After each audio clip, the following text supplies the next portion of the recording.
After we put the first unit in, I was sold.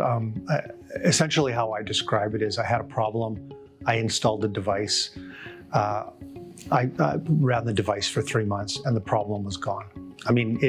You can't ask for a better solution. Had a problem, problem solved, no more problem. From that point on, I was part of a users group that involved most all the Frame 7 users in Alberta and actually other Frame 7 FAs as well.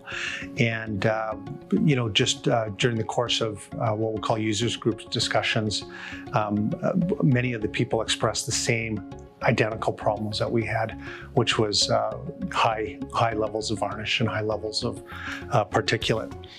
And again, I had no problem recommending the product. And in fact, I praised the product and actually staked my reputation on it. And the users who did adopt it were completely satisfied. They, again, probably the same reaction as I did initially after we saw the results, is going, problem here, problem gone.